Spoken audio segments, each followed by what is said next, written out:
Welcome back to Deadline DC with Brad Bannon. Our guest in this half hour is the hostess with the mostest, Tara Devlin, host of the Tarabuster podcast. Thank you. She's here today to discuss the No Kings protest, the New York City mayoral race, and an article she's in the middle of writing about oligarchy con job. We'll ask her to talk about that. Oh, thank you. Let's start. Oh, we're going to play this clip now from CBS on the No Kings protest. Today, organizers say at least 7 million Americans took to the streets protesting what many called an abuse of power by President Trump. House Speaker Mike Johnson called it, quote, the Hate America rally. Here in New York City, police say 100,000 people turned out at multiple marches. They report no arrests. There were more than 2,600 events from coast to coast. They are all part of the No Kings movement, which accuses the president of behaving more like a monarch than an elected official. CBS's Elise Preston in Los Angeles leads us off tonight. Elise. Jerika, thousands have turned up here in downtown Los Angeles to express their fear and frustration with the administration. Their message, no monarchs in America. I want to be able to tell my future children that I was here, that I stood on the right side of history. The nationwide rallies are in response to what organizers call an abuse of power by President Trump, including his administration's crackdown on immigration and its threat to send the National Guard into cities, including Chicago and Portland. The message is no kings. The message is the Constitution of the United States is a wonderful document that matters. Republicans said the protests were nothing more than Hate America rallies. I'm Torian Small in Washington, D.C. Before leaving the Hill this week, House Speaker Mike Johnson framed this rally as a Hate America event. Attendees disagreed. We love America. We hate what they're trying to do to America. Today's rally is taking place in big cities and small towns in every state. I'm Allie Bauman in Morristown, New Jersey. Thousands attended today's rally 16 miles away from the president's New Jersey golf course. This county has deep roots in the nation's founding, known as the military capital of the American Revolution. Our forefathers fought off kings and said no kings for the first time. So it is full circle. Judy Kelly is one of the local organizers. To defend democracy on this land, it does mean a lot to all of us who are working on it. In Frisco, Texas, the protest was small but vocal. I believe in democracy. I fought for democracy and sacrificed. And the things that are being done right now in this government are totally ridiculous. In Europe, protesters were also small in numbers, but passionate outside the U.S. Embassy in London, in Paris and Berlin. Being here in Germany, especially considering the history that's here, we have a unique perspective to look and say, that's not okay. Ahead of today's protest, the governors of Virginia and Texas brought in the National Guard to handle any potential unrest in their state. Jerika, those protests have been largely peaceful. Same scene here in Los Angeles. That was our clip from CBS News about the No Kings protest. Our guest today is Tara Devlin, host of the Tarabuster podcast. Tara, your observations on the No Kings protest? Well, it's great, and I'm glad that we actually more people came out this time, about 2 million more, and we're reaching that tipping point in social science that say you need at least 3.5% of the population to really to really know that your movement has legs and impact. So, and yeah, now we have to organize and get these people out to the polls. But, you know, the fact that, and engage too. The other thing, I think that we need to support the independent liberal media, like what we're doing here, because I mean, it's great. I'm glad the legacy media covered it. But the problem is what really irritates me when she's saying what critics call a an overreach by Trump, what critics call, how about anybody with eyes? Anyone with a basic knowledge of the Constitution call the fact that Trump wants to be a king. Not only he thinks he's a king, he says it all the time. He's the one that said, all hail the king. He tweeted out a picture of himself in a crown and all this other stuff. It's not normal, of course, but they normalize it all the time. What critics say, sending the National Guard, activating other states' National Guard, and sending them to other states is absolutely an aberration. It's appalling. It's an abomination, and no American should stand for it. It really aggravates me. In fact, with what's his name, Greg Abbott from Texas, saying he had to send his National Guard to Chicago because Pritzker isn't following the Constitution. Who are these these poorly run red state governors to do this to our, their fellow Americans? This is what it is. I mean, they're really waging war against the American people, not just blue states. They're waging war against democracy. When I first heard that Texas had sent National Guards troops to Chicago, Illinois, first thing I think of, well, this gives the South the chance to refight the Civil War. Yeah, this is what everyone who ever fought, bled, and died for this country is rolling over in their graves, because the Republicans are waging war against democracy. And even the fact that they call it a Hate America rally, they should be ashamed of themselves. It goes to show you that they have nothing to offer the American people. It is a con job. The entire Republican Party is a con job. And like you said, I'm writing an article about this for the Political Voices Network.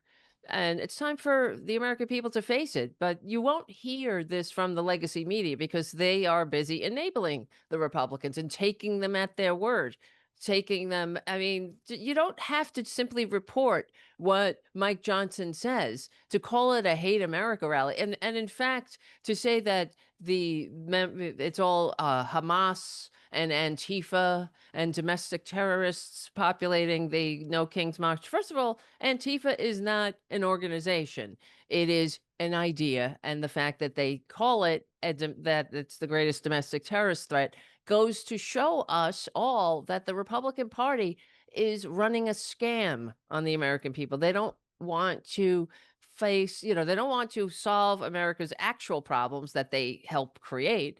They want to tear this country apart. If you really had a domestic terrorist problem, we would know about it. They make up this ubiquitous, all-seeing domestic terrorist threat. Everybody's under assault, right? Everybody's under attack all the time from these people. But where are these people? I heard that Kristi Noem took what did they do? They arrested the girlfriend of the founder of Antifa. Okay, right. Where is she? Where's you got Bonnie? Where's Clyde? Right? Nobody knows who the founder is. Where do I send my dues? Where's the organization? Where do I show up for my meetings? Where do I get? I mean, this is what we're talking about. The Republican Party they are the domestic enemies the founders warned us about at this moment right now. Well, let me ask you this question, Tara.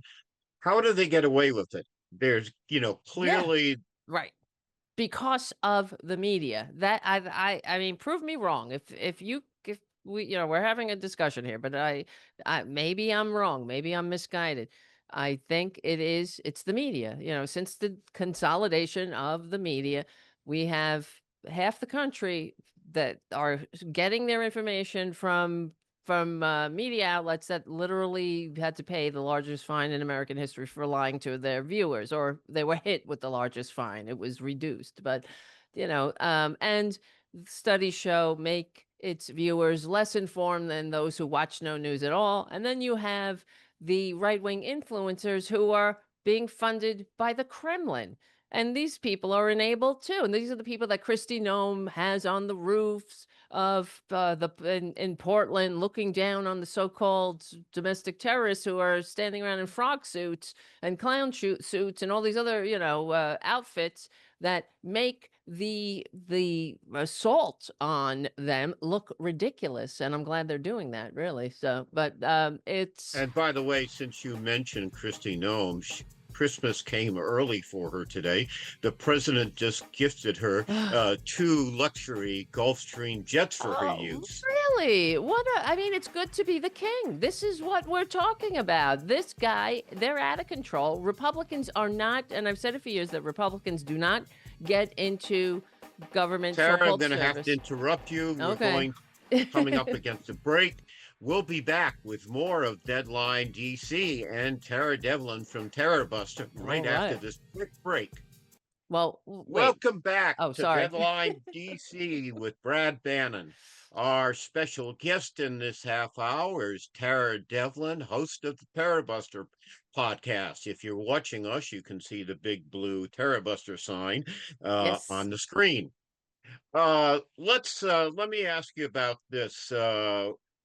There's you mentioned, one of the objects of the No Kings protest is to organize and mobilize people for elections, and we have a big election coming up in New York City, where the Democratic candidate Zohan Mandami is running against former Governor Andrew Cuomo and a Republican Curtis Silva.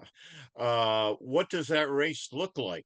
A lot of progressives are betting on Mandami to take the prize in New York City. Willie? I hope so. I can't wait to vote for him as a New Yorker. I think he's a breath of fresh air.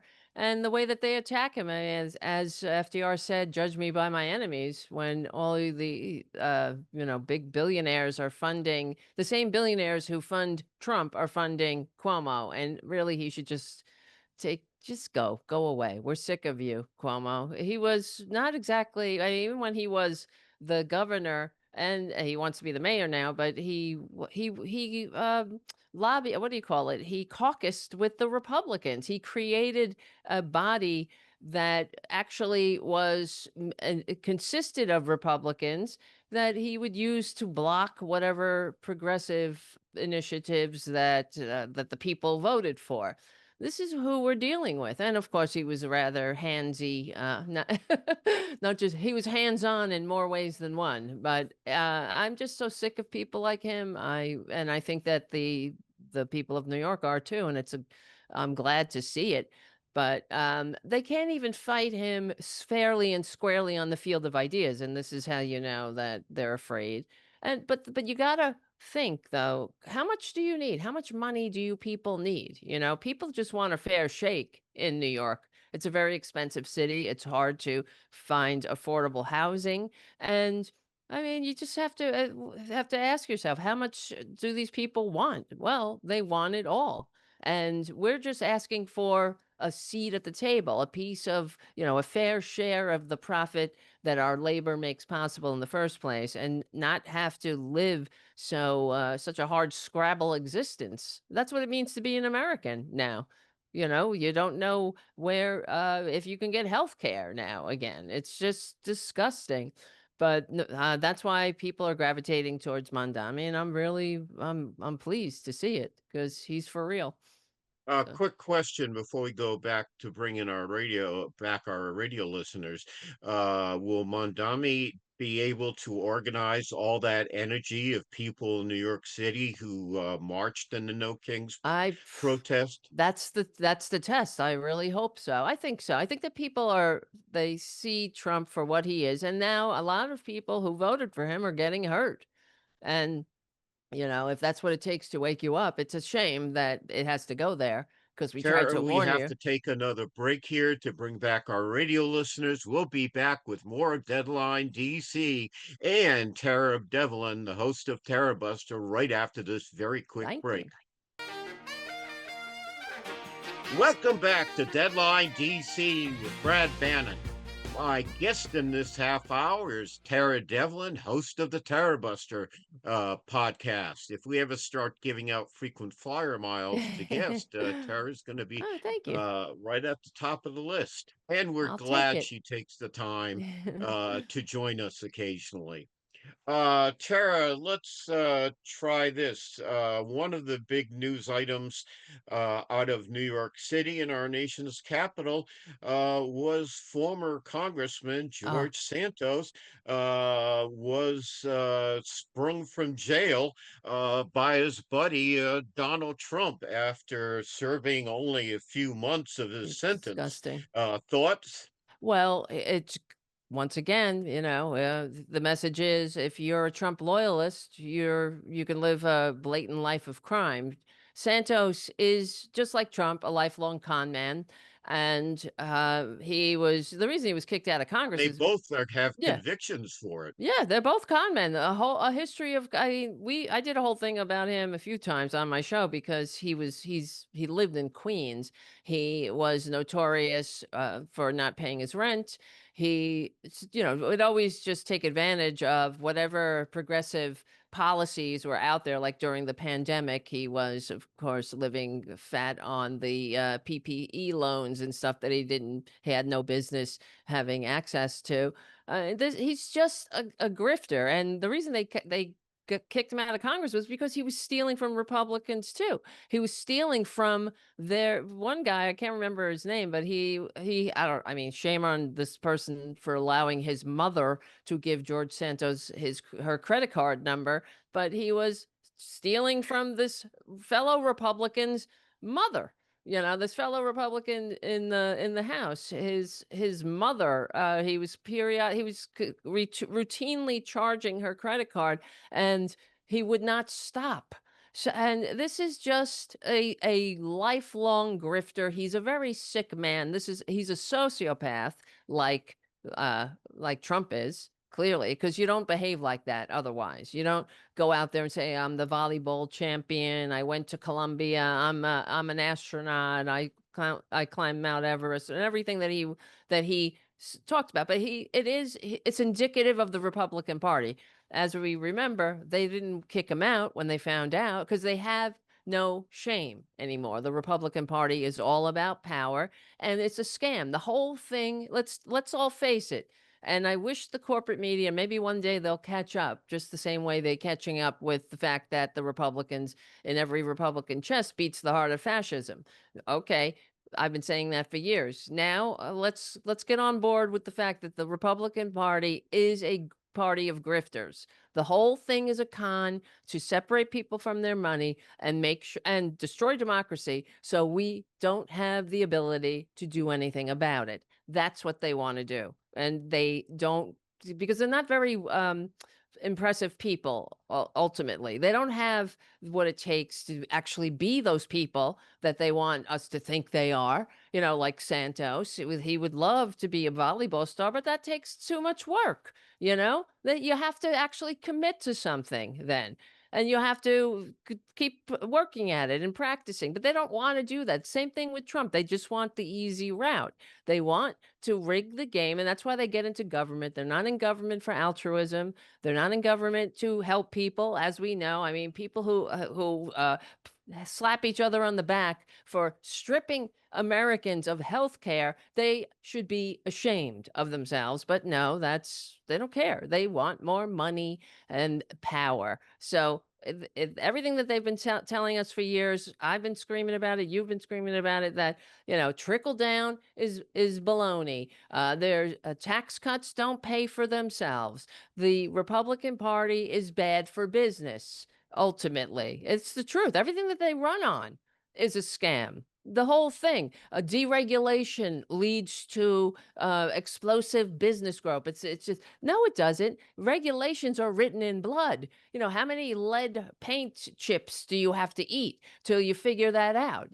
People died because of these regulations. It's not like people are like, hey, let's regulate this.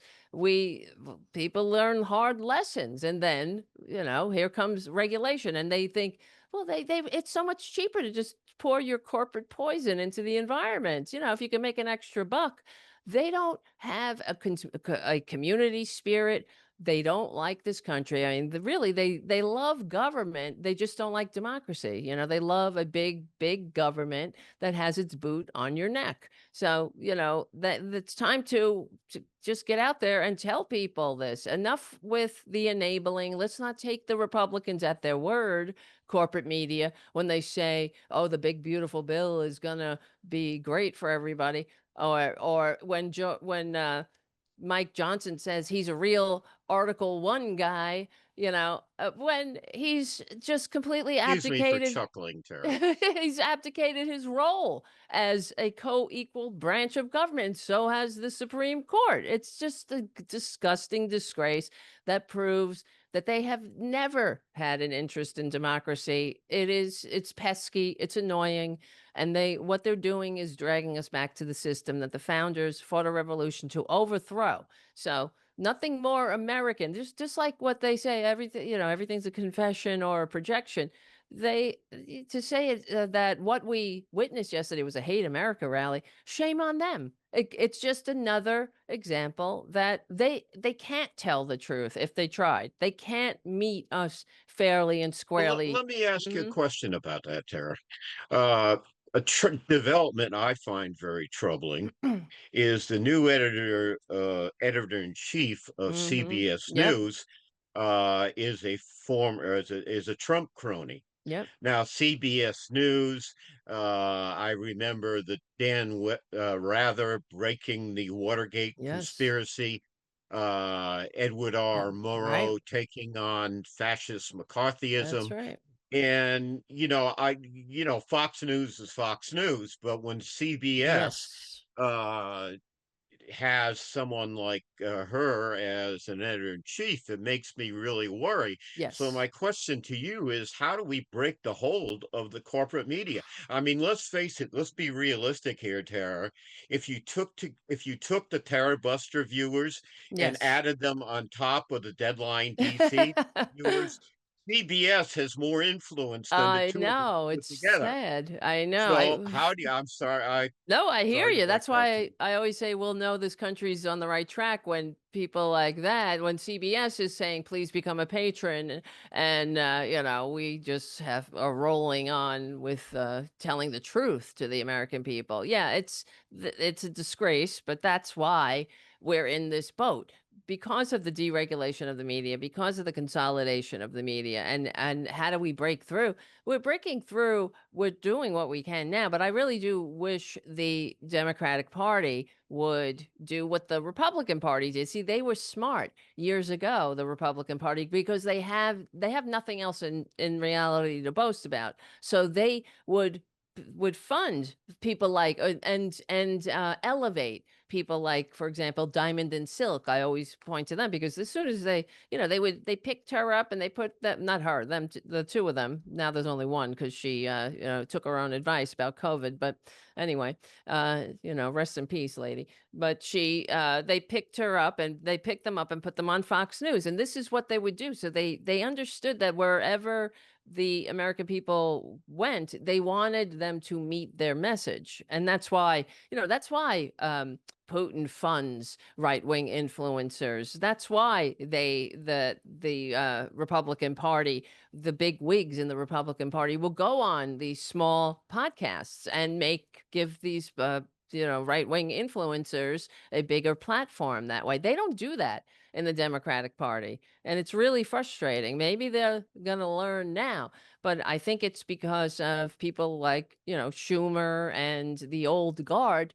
They're still standing in the way. Like Schumer, shame on them. They still have, and Gillibrand, who are my senators, still haven't endorsed Mondami.